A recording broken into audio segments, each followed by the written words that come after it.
Hello, everybody, and welcome to the next video in our Rust series. This is going to be on Rust basics, collections, iterators, and error handling. At this point, we've come a long way. We've covered variables, ownership, borrowing, structs, enums, match. Today, though, we're going to put it all together with the tools you'll reach for every single day as a Rust programmer. We'll talk about vector of type T, vec of type T for Rust's growable list. We'll talk about hash maps for key value storage. We'll talk about iterators and closures, which kind of gets more on the functional side of Rust. We'll talk about result for error handling and the question mark operator that helps make error handling clean. So let's start off with part one, dealing with vectors or vec of type T. So a vec is Rust's version of a Python list. It's a growable array on the heap of the program. So in our main, let's go ahead and delete our code from last time. And we're going to say function main. We'll create an empty vector. We'll say let mute numbers vec of type integer 32, 32-bit integer equals vec new. So we'll create a new, essentially, list that is growable. They'll store integers. And then we'll say numbers.push. We'll push 1 onto the list. Numbers.push 2. Numbers.push 3. Okay, and then we'll print line. In quotes, we'll do our bracket, colon, question mark, in curly brace, numbers. As such. And then we will go down here to our terminal, which I will pull up here. There we go. I'll say cargo run. Let it build our executable here. And you see we end up with a list here with 1, 2, and 3 on it.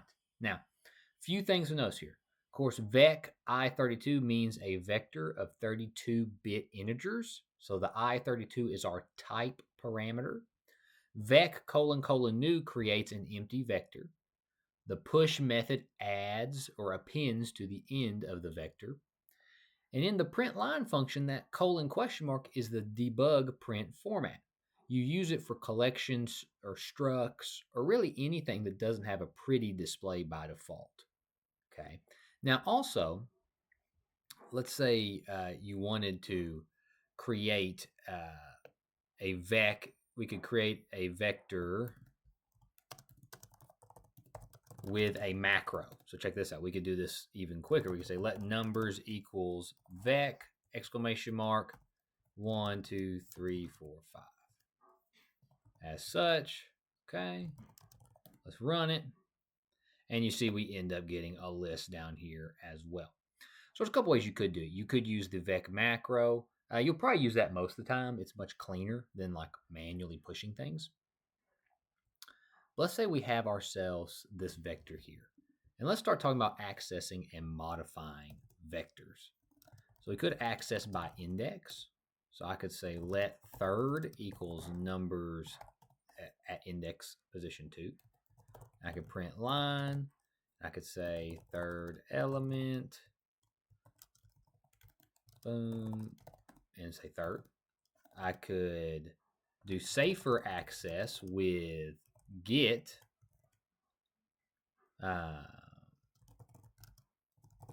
so you use get if we wanted to try to return. So I could say, if I wanted to do that, I would say match numbers dot get to. Then you'll open up a pair of curly braces, and we'd say some value print line. I'll say got value. Otherwise, I would say none. I'll say print line. And I'll just say index out of bounds in that case. Okay, so that should be good there. Let's see, am I missing a comma somewhere?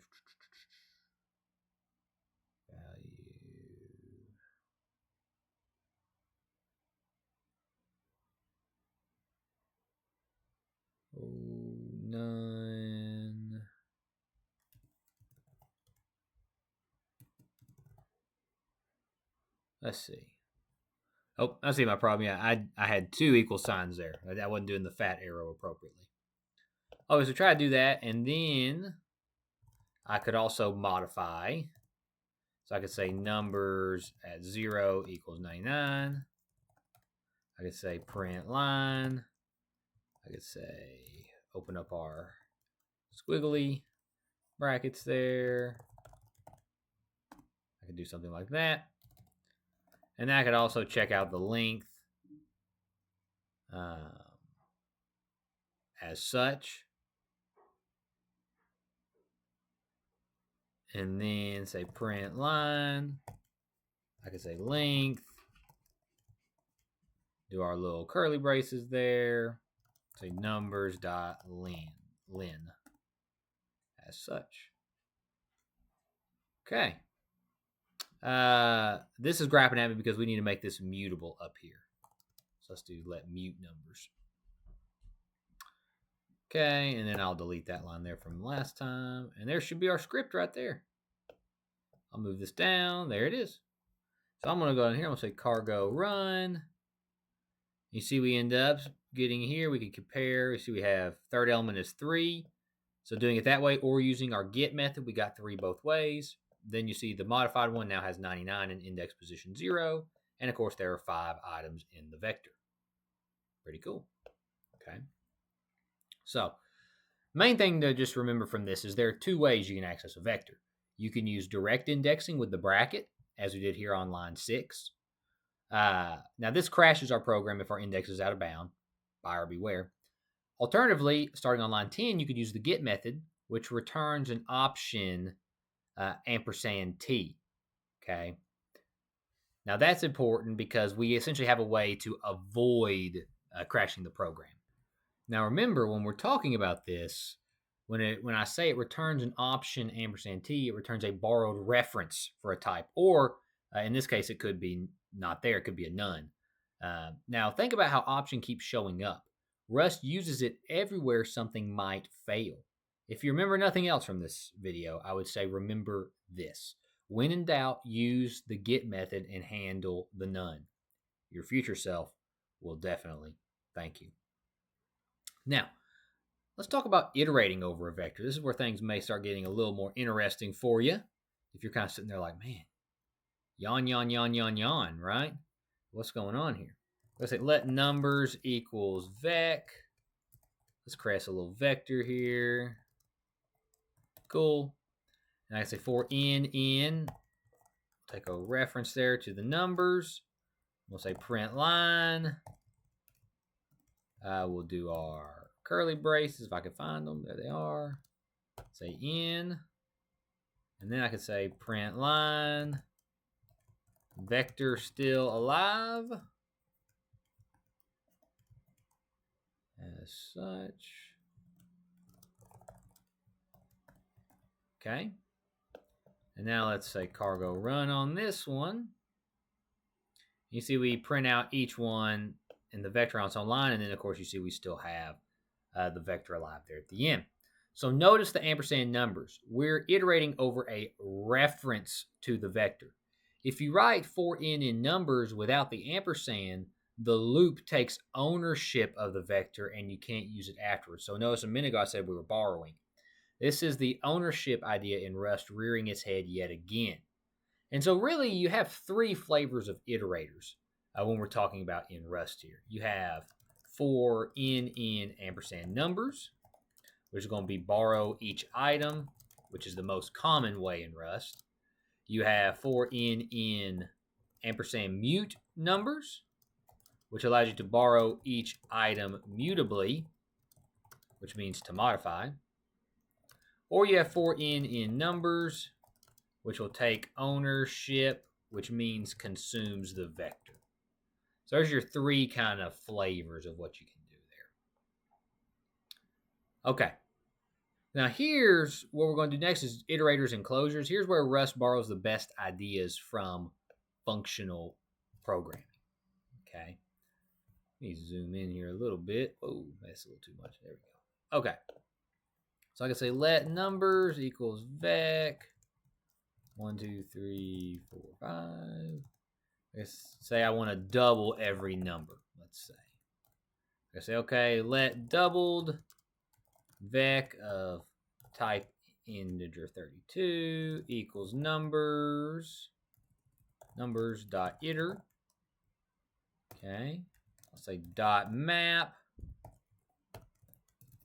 n times 2 dot collect,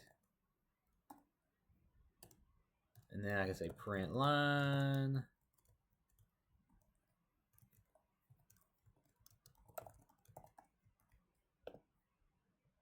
And let's clear our terminal here just so we have some more room here.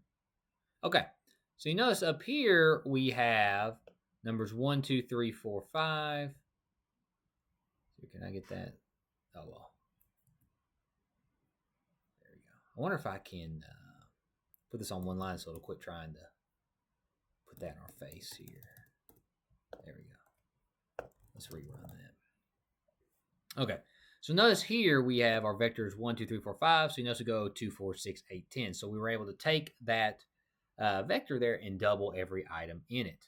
Okay. So let's break this down piece by piece. Our dot iter creates an iterator over references to the items in the vector. The map section here, what it does is it transforms each item using a closure. Okay. And then collect gathers the results into a new collection. This part right here is what we call the closure. Think of it like a Python lambda function. In Python, when we do a lambda, remember we'd say lambda n times 2, for example. Okay. In Rust, we have the vertical bars with the n and then the expression here. Okay. So the pipes hold the parameters. Everything after is the body of the lambda. Now notice we had to write let doubled vec integer 32 with the type annotation. That's because the collect method can produce many different collection types: a vector, a hash set, a hash map, etc. So Rust needs you to tell it which one that you actually want. Now, let's talk about chaining iterators. We can watch how powerful this can become here. Let's bump this thing up here to house 10. As such. Okay. And we'll say let result of vector integer 32 equals, and we'll say numbers dot iter. We'll say dot filter in star in mod 2 equals 0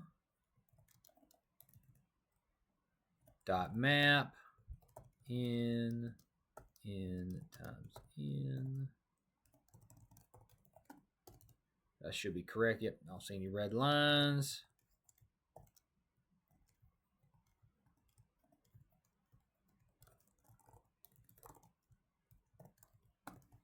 Okay, let's make sure this is good to go. Perfect. Okay, so what's going on here? Now, we just did the squares of the even numbers right here. Okay, so we did 3 things in a clean, readable chain. We iterated, we filtered, and we transformed. This is the same pattern you see with Python's list comprehensions or JavaScript's array methods, but in Rust, it compiles down to code as fast as a handwritten loop. You get the readability of functional style with the performance of a for loop. Okay. Now notice here I did star in mod 2 equivalent to 0 instead of in mod 2 equivalent to 0. Filter gives us references. So if filter gives us references, so in that case, n is actually I32. Okay. So it's really a reference. So what by doing star dereferences it for us, so we get the value back. Okay. Now I wouldn't get too hung up on this. you'll see it pop up, and the compiler will usually tell you exactly what to do in this case. But notice we're able to filter and then map. Okay, so we just filter out the evens and then we square. Pretty cool. Now, let's also think about some useful iterator methods here. Okay. Let's say if we wanted to do the sum, we could say let total I32 equals numbers dot iter dot sum as such, and we could say print line. I could say sum like that. I could do the count. Let's say let count equals numbers dot iter dot count. I could say print line, which I'm just gonna kind of cheat a little bit here. We'll just copy this guy over. We'll say count. Okay. We could also do the find first matching. So I could say let first big equals numbers dot iter dot find in greater than 3. Okay. I could print line. I could say first greater than 3. Boom. That should not be a quote right there like that.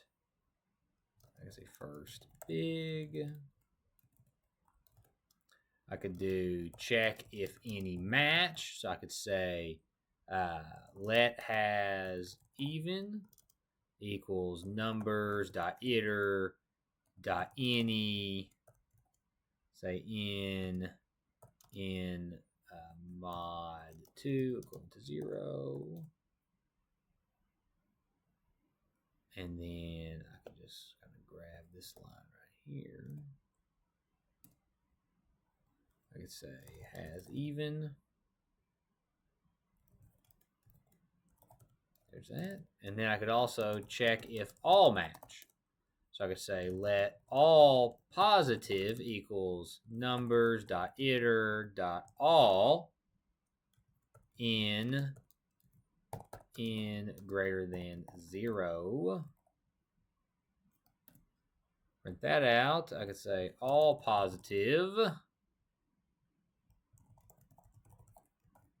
There we go. Okay, let's clear our terminal. Okay, so see the sum of our list, which we have the sum of 1 through 10. We see is 55. Count is 10. First one greater than 3 would be 4. Okay. Does it have an even value? Yes. All positive would be true as well, right? So we have no negative numbers here. So it does have even values. So if I change this to all right here, just play around, you see what we get, right? So we change that, which this should say all even. Let me rerun that. Oh, there we go. Cargo run. You see down here we have all even is false. Okay. Let me change that back to where I had it. So we have has even values true. Okay. So these 5, sum, count, find, any, and all, kind of scroll up there so you can kind of see everybody. These will cover most of your day-to-day needs here. Okay. So just notice kind of we're using very similar syntax here as we're doing these. Now, one big thing here, you notice I mentioned earlier we have a case where you have the ampersand I32 because you have a reference to a reference. So we have to dereference twice right here for this one. So that's the reason why there's 2 asterisks there. Okay. Now I want to talk about hash maps as well. HashMap is Rust's version of a Python dictionary. Okay. So we're going to go ahead and create us a hash map here. So we'll say let mutable scores hash map string I32 equals hash map new. Okay. So I can say scores.insert.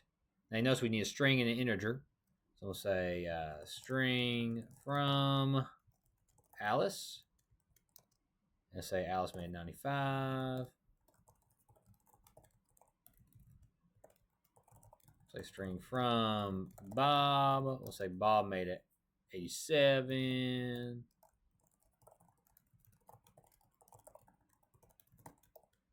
We'll say Joe. Joe made a 92. And so at this point, I can then access a value. So I can say if let sum score equals scores.get Alice. Okay, and I could say print line Alice's score. We can then pull out the score. Okay, I can also iterate if I want to. So I could say for name score in our reference to our scores. I say print line. Give us 2 curly braces, and we'll print out the name and their score. Okay. All right. Let's clear our terminal. Say cargo run. Let's see.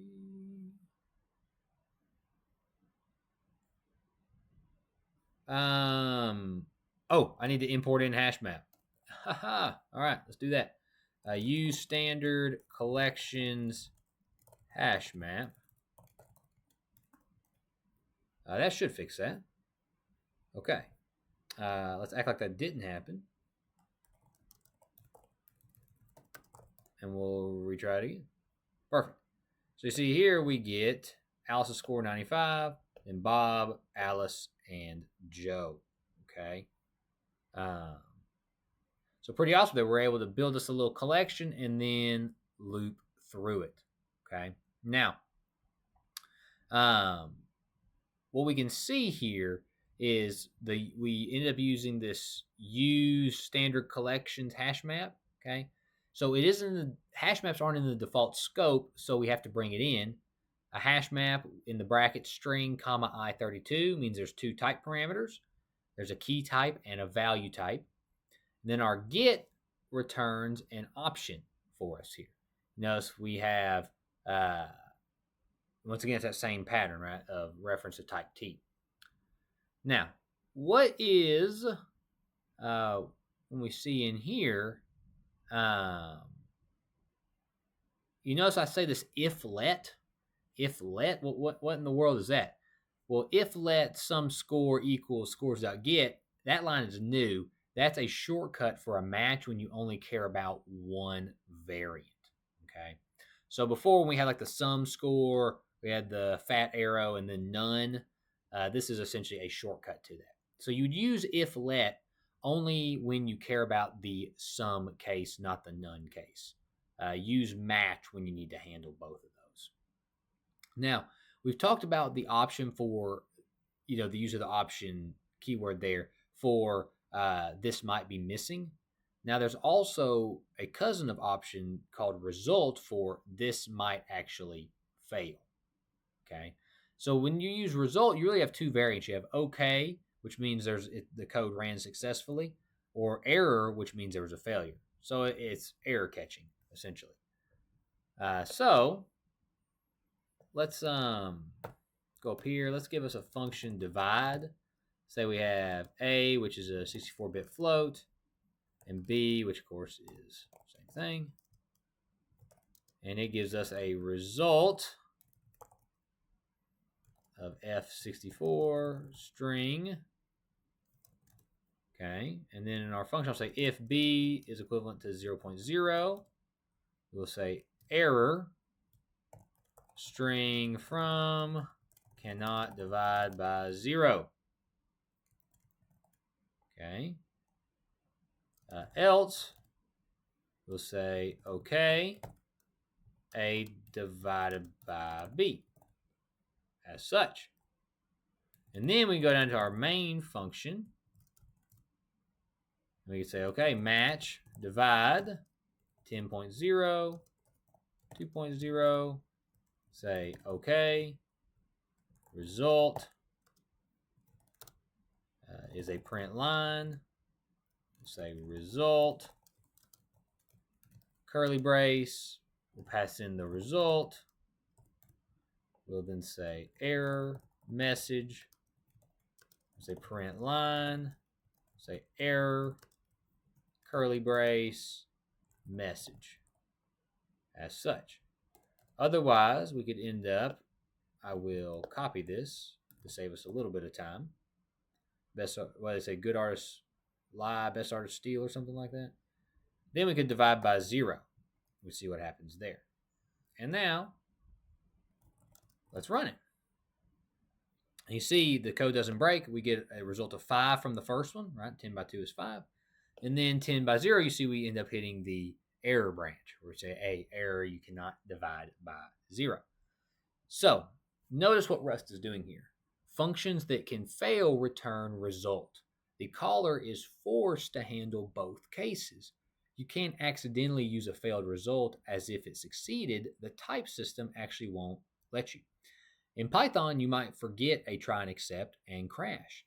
In Rust, the compiler tells you, hey, you haven't handled the error case yet. Now, let's handle the question mark operator, which is the star of the show here. So, here's a problem. Real programs chain together lots of operations that can fail. So let's say we have a function here, parse 2 numbers. This takes a string reference, 2 string references, returns back a result, which is going to be a 32-bit integer and a standard number parse int error. Okay. Now, we'll say let first equals match a.parse I32. And we'll say, okay, in, gives us back in, error, e, gives back return, error, e. Okay. Then we'll say let second equals match b.parse I32. And we can just copy this right here for this bit. Okay. Perfect. Okay. And I'll say, okay, first plus second. Okay.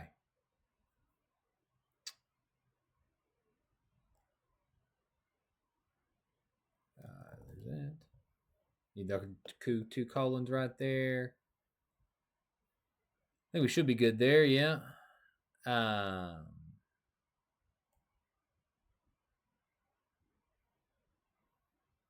Okay, so you see here, we're just going to stop right here and pause and just talk about this for just a second. You notice here, there's a lot of boilerplate on this function right here, just to say if any of these fail, return the error. So what we can do is we can actually clean this up and use the question mark operator. They can handle a lot of this for us all within one character. So you notice this part right up here stays the same. Our header stays the same. Right here, we just change this to be a.parse I32 add a question mark after the parentheses and then a semicolon like this. So literally you can turn it into this right here. And then same thing for b.parse. You turn it into that right there. And then you have your okay first dot second. Notice that right there. Boom, boom. Not a problem. And then what we're going to need to do next, let's also make sure we don't need the match character anymore here either. Okay. So we've reduced the boilerplate. Let's now get us our main function. And we'll say match parse 2 numbers, 10, 20.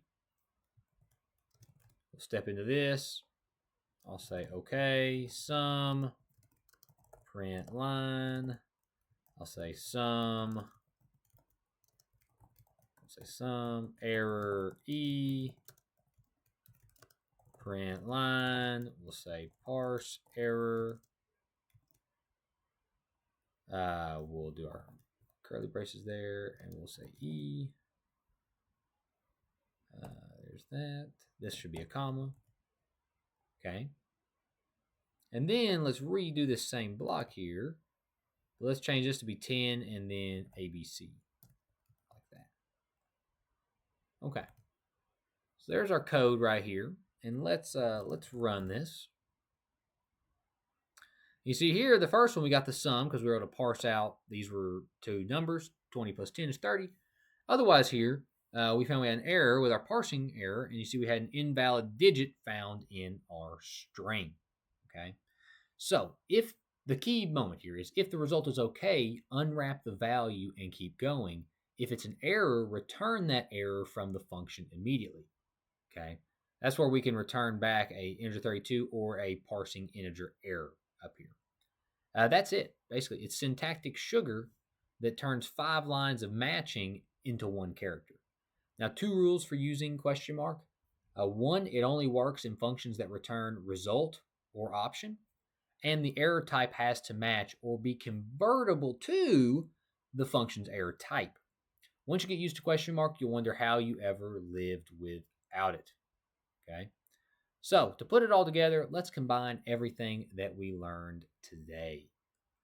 All right. So I'm going to say use standard collections HashMap function. We'll do a count words function. A parameter text, which is a string reference. We'll return back a hash map, string I32. Pop down into here. I'm going to say let mute counts. I will say hash map, string I32 equals hash map new. Okay. We'll say for word in text.split white space. We'll loop through and we'll say let count equals counts dot entry. We'll say word to string dot or insert 0. Okay.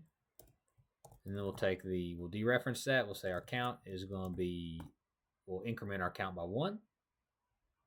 Okay. And then we'll just say counts. Okay. And then in our main function, we will pop in here and we'll say let text equals the quick brown fox jumps over the lazy dog. The fox is quick. Okay, so there's our sentence. I'll say let counts equals count words of the text. Then we will sort and print. I'll say let mute sorted equals let mute sorted vec. We'll take in a string reference and a I32 reference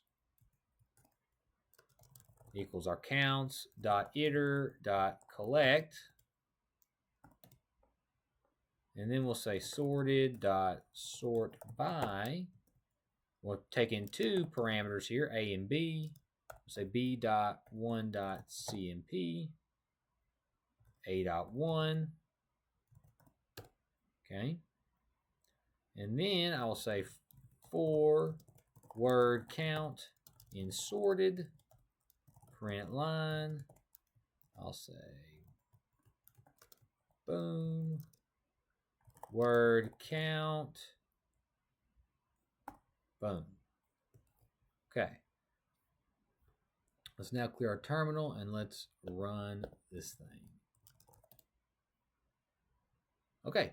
So you see we end up getting a hash map that has the count of each of the words that occur in the text. Now, look at everything that's happening here. We have a function that returns a hash map.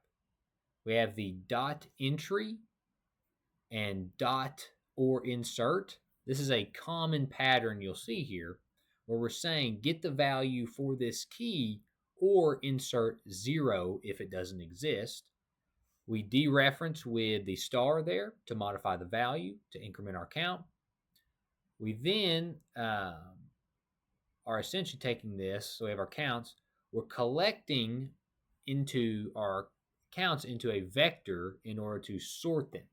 We sort with a closure that compares the counts in descending order. Okay, and so you see we end up with 3 at the top one going all the way down to 1 there.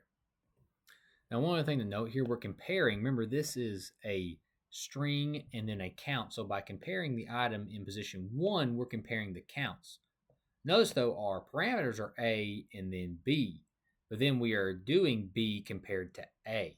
So we're actually sorting these. That's how you can tell that we're sorting these from largest to smallest, which is what we end up getting in our output here. Pretty exciting. So today we covered the tools you'll use in Rust every day. Vectors for global lists, hash maps for key value storage, iter, map, filter, collect for transformation, closures with the vertical pipe expression syntax, if let as a shortcut for a single case match, result type error for operations that can fail, the question mark operator for clean error propagation. You now have a toolkit to write real Rust programs, not just toy examples, but actual working code. In the next video, we're going to start working on building something real. We're going to put everything into a small project and learn modules and how to organize larger programs, cargo dependency, so using crates from the community, reading from files, and writing tests. That's where Rust stops being a tutorial and starts being a tool you can build things with. I'll see you in the next one, my fellow Rust Stations.